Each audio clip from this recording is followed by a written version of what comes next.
금융시장이 요동치고 있지만 정작 정부는 낙관으로 일관하고 정치권은 정치적 이슈에만 정신이 팔려 있습니다.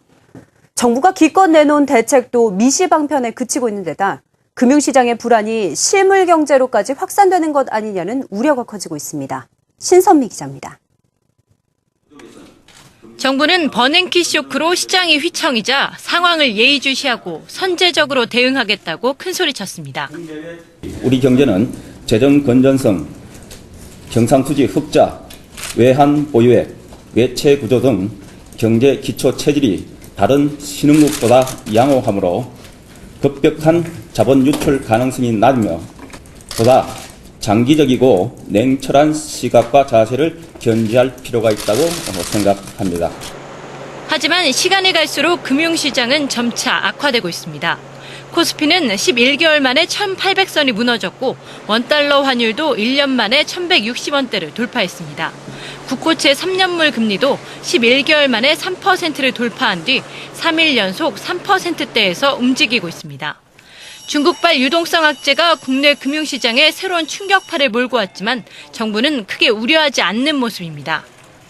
기획재정부 고위 관계자는 중국 경제의 여러 지표가 혼조세를 보이고 있지만 경착륙할 가능성은 높지 않다고 밝혔습니다.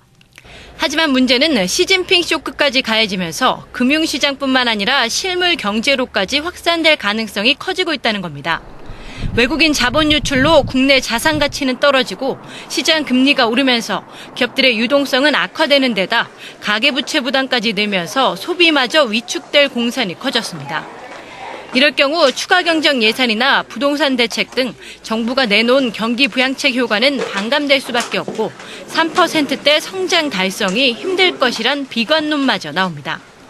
전문가들은 정부 대책이 미시방편에 그치고 있어 우리 시장의 충격을 억제하는 데 한계가 있다고 지적합니다. 단기적인 이슈가 아니라 이게 중국의 어떤 성장률 하락, 그다음에 상당한 리스크가 있다는 부분하고 결국 미국의 유동성 흡수 정책이 맞물려져서 이머징 마켓이 특히 영향을 받게 되는 다소히 좀 장기적인 시나리오 하에서의 지금 금융시장 충격이 나타나고 있는 거기 때문에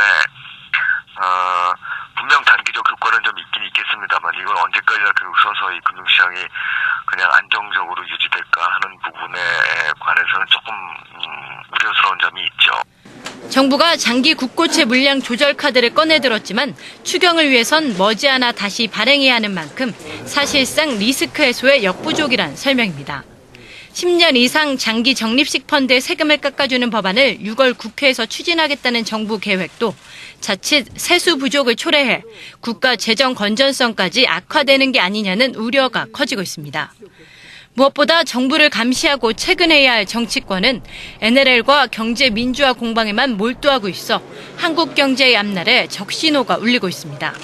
한국경제TV 신선미입니다.